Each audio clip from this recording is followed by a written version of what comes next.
And now that I want to get, I'm getting back into trying to get back into society, but I can't get back in. I just can't get back in. They don't want to let you. Vancouver is currently experiencing one of the most severe homelessness emergencies in its history. In 2025, a growing number of tents and makeshift shelters line the city's sidewalks, alleyways, and public spaces, visible signs of a deepening urban crisis. Despite efforts from local and provincial governments, the situation has escalated to the point where some now refer to it as a collapse of the city's ability to respond. This raises a critical question. Why are thousands of people living unsheltered in a city with some of the highest living standards in the country? In this report, we examine the current numbers, contributing factors, government responses, and what this means for Vancouver and for Canada. To understand the scale of Vancouver's homelessness crisis, we first need to look at the numbers. Over the past decade, the city has witnessed a slow but steady rise in the number of people without stable housing, a trend that has accelerated in recent years. In the latest official count from 2023, a total of 2,420 individuals were identified as experiencing homelessness. Of these, 605 people were living unsheltered, on sidewalks, in tents, or in temporary street encampments. However, that figure likely underestimates the true scope. With no official count released in 2024 or 2025, service providers and advocacy groups estimate that the number could now be over 4,000, based on shelter usage, outreach data, and field observation. More tellingly, recent surveys suggest that over half of those currently unhoused in Vancouver became so within the past 12 months, a sign that this crisis is no longer confined to the margins, but increasingly impacting people who were once housed. Among major Canadian cities, Vancouver continues to report one of the highest homelessness rates per capita, making this not just a local emergency, but a national bellwether. These numbers are not just statistics. They reflect lives in transition, systems under stress, and a city struggling to keep people off the streets. Vancouver is not alone. This surge echoes trends in other Canadian cities, where rising costs of living, lack of affordable housing, and overstretched support systems have created a growing population of people without a place to call home.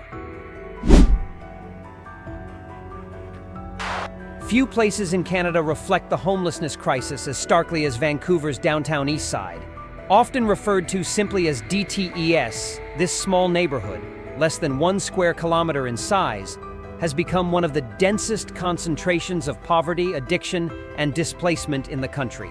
Walking through its streets reveals a daily reality that is difficult to ignore. Rows of tents lining sidewalks, makeshift shelters in alleyways, and individuals gathered outside service centers with nowhere else to go. According to a housing report, over 600 people were identified as living unsheltered in DTES alone, the highest concentration anywhere in the city. But unofficial counts suggest the real number may be higher, especially during warmer months when temporary encampments expand. The neighborhood is home to many of Vancouver's most marginalized residents, including seniors, people with disabilities, and Indigenous individuals who are overrepresented in the homeless population. Social services are concentrated here. Dozens of shelters, soup kitchens, and clinics operate within a few blocks, yet the demand far exceeds capacity. In some areas, entire city blocks are occupied by tents, and lineups for food or basic medical care stretch around corners. Even emergency responders report being overwhelmed by the volume of calls originating from this neighborhood alone. Public infrastructure is under constant strain. Garbage collection, sanitation, and security patrols are deployed daily, yet conditions remain difficult to manage. Despite decades of intervention, the structural issues that shape life in DTES remain unresolved. Poverty, trauma, unaffordable housing, and lack of mental health care converge here. And the result is a humanitarian emergency unfolding in the middle of one of Canada's most prosperous cities. As the number of unhoused individuals in Vancouver rises, the consequences are not limited to shelter. Public health systems are under growing pressure, and the effects ripple across hospitals, emergency responders, and entire communities. Among people living on the streets, untreated health issues are alarmingly common. A province-wide health survey found that more than 90% of homeless individuals were living with at least one chronic condition, ranging from respiratory illness and cardiovascular disease to diabetes and epilepsy. Mental health struggles are equally widespread. Anxiety, depression, and post-traumatic stress are prevalent, often compounded by trauma and isolation. A national study on urban homelessness reported that over half of those surveyed were dealing with both a mental illness and substance use disorder simultaneously, a combination that increases vulnerability and complicates treatment. At the same time, access to care remains limited. Many report being turned away from clinics or unable to complete referrals due to the lack of ID, transportation, or stable contact information. In a system not built to support transient lives, even basic care becomes hard to reach.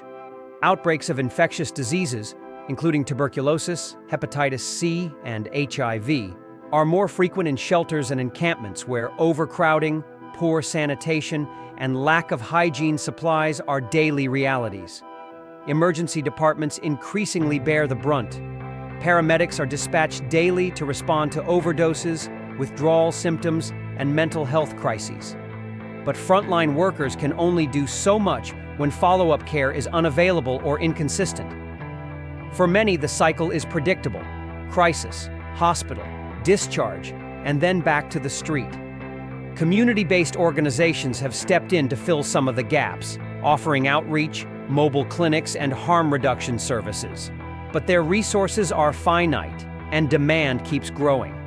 What emerges is a public health emergency running parallel to the housing crisis, one that cannot be solved with shelter beds alone, because behind the numbers are people whose medical needs are urgent, complex, and often invisible to systems that don't know how to reach them. To understand the scale of Vancouver's homelessness crisis, we need to examine what's driving it. The most immediate and widely acknowledged factor is the cost of housing. Vancouver consistently ranks among the most expensive cities in the world for real estate.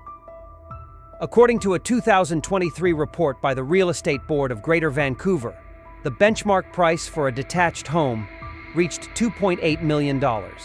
At the same time, average monthly rent for a one-bedroom apartment climbed to over $2,000. For many residents, especially those on low or fixed incomes, these prices are simply out of reach. But housing costs are only part of the story. A second major contributor is the lack of accessible mental health and addiction support services. Many individuals who experience homelessness are also managing untreated mental health conditions or substance dependence. However, the services designed to support them are often overstretched or difficult to access. Long wait times, limited capacity, and funding constraints make it hard for those in crisis to receive timely help. As a result, people fall through the cracks, unable to get the care they need before their housing situation deteriorates. Finally, broader systemic issues such as poverty, unemployment, and social exclusion continue to push vulnerable individuals toward the margins. By late 2024, the unemployment rate in Vancouver's economic region stood at 6.7%, with youth unemployment reaching a troubling 14.4%. In the same year, approximately 16.1% of children in the Vancouver census metropolitan area were living in poverty, with many local zones reporting rates exceeding 10%. These figures reflect a widening gap between those who can afford to participate in the city's economy and those who cannot. While the downtown Eastside remains the most visible epicenter of Vancouver's homeless crisis, it is no longer the only one. In recent years, other neighborhoods, including West Vancouver, East Vancouver, Kitsilano, and areas surrounding the University of British Columbia, have reported a steady rise in unsheltered individuals and informal encampments. In some parks and public corridors, tents have become semi-permanent.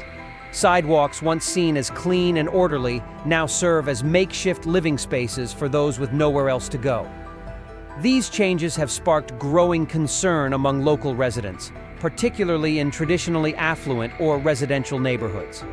In West Vancouver, community meetings have been held to address safety concerns and the visible spread of homelessness near schools and transit stations. Some residents have expressed frustration over the presence of tents near playgrounds and public libraries, but these tensions are not one-sided. Advocacy groups have pointed out that attempts to displace encampments through bylaw enforcement or police intervention often do not provide real alternatives.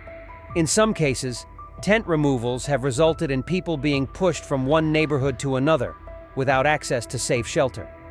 This push and pull dynamic has exposed a deeper issue: how to reconcile the needs of unhoused individuals with the expectations of housed residents, many of whom feel their sense of public order is being challenged. The result is a growing divide, not just between rich and poor, but between those who have a front door and those who live in the open. What's unfolding is more than just a housing shortage. It is a test of the city's social fabric, where different parts of Vancouver are being forced to confront a crisis once thought to be isolated to a few blocks of downtown. As Vancouver's homelessness crisis deepens, the strain on public infrastructure has become increasingly visible. Emergency shelters across the city are frequently full, especially during colder months when demand spikes. In many cases, individuals are turned away or placed on wait lists with no guarantee of temporary housing, even in urgent situations. The city has opened additional shelter spaces in recent years, including modular housing units and temporary emergency shelters. 2 new facilities were added in 2024, but the capacity they provide is far from sufficient to meet rising demand. At the same time, frontline services, from paramedics to social workers, are operating under chronic pressure. Vancouver Fire Rescue Services has reported a consistent increase in overdose and mental health-related calls originating from areas with high homelessness density. Hospitals are also feeling the weight. Many individuals experiencing homelessness require repeated emergency care for untreated chronic illnesses, injuries, infections, or mental health episodes. Discharge often leads not to recovery, but to the streets, where conditions worsen and the cycle begins again. Vancouver Coastal Health and local nonprofit providers have expanded outreach services, mobile clinics, and harm reduction programs. Yet staff shortages, burnout, and funding limitations make it difficult to maintain consistent coverage. Social services such as food banks, hygiene programs, and mental health drop-in centers are overwhelmed. Community organizations have stepped in to fill the gaps, but many operate with limited resources and rely heavily on volunteers. Despite the scale of the response, the pace of need continues to outstrip the city's ability to provide long-term solutions. While provincial and municipal governments have invested in short-term relief, including funding for emergency weather response and transitional housing, these efforts remain reactive by design. Without structural change in housing, healthcare, and income supports, the systems in place will remain overloaded and the crisis will continue to grow. In recent years, both the City of Vancouver and the provincial government of British Columbia have taken steps to address homelessness. The city's Housing Vancouver strategy, launched in 2017, set a 10-year target to deliver 72,000 new homes by 2027, including 12,000 units of social and supportive housing. As of early 2024, less than half of that target had been completed, and many projects remain under development.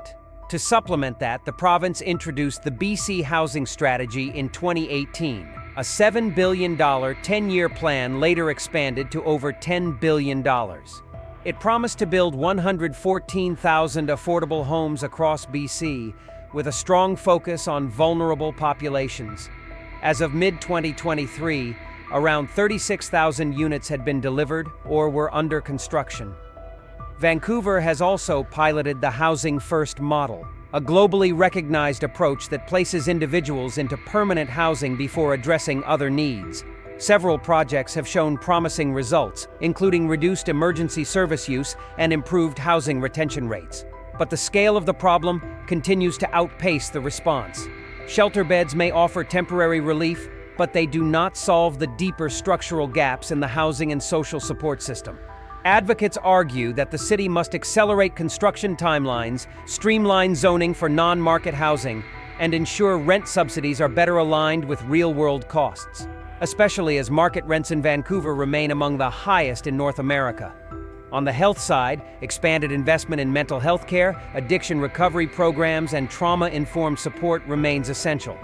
The provincial government has added hundreds of new treatment beds since 2020, but wait times can still stretch for weeks, a delay that can mean the difference between intervention and crisis. Employment and training programs also play a role. Community groups have launched targeted workforce initiatives aimed at helping unhoused individuals re-enter the labor market. But many face barriers related to documentation, criminal records, or untreated health issues. Solving homelessness in Vancouver will require more than emergency funding. It demands coordinated, long-term action across housing, healthcare, and income policy, supported not just by governments, but by a society willing to treat housing as a human right. Because at its core, this isn't just a housing crisis. It's a reflection of who gets to belong, and whether the systems we've built are capable of caring for everyone. Vancouver's homelessness crisis didn't happen overnight, but what we choose to do next, individually and collectively, will define what kind of city and what kind of country we want to be. Behind every tent, every shelter bed, every person sleeping on concrete, there's a story, a future still worth fighting for. If this video helped you understand what's happening in Vancouver, consider sharing it with someone who needs to see it. And if there's another city you'd like us to cover next, let us know in the comments. Like, comment, subscribe, because these stories deserve to be seen, and because no one should be invisible in the country they call home.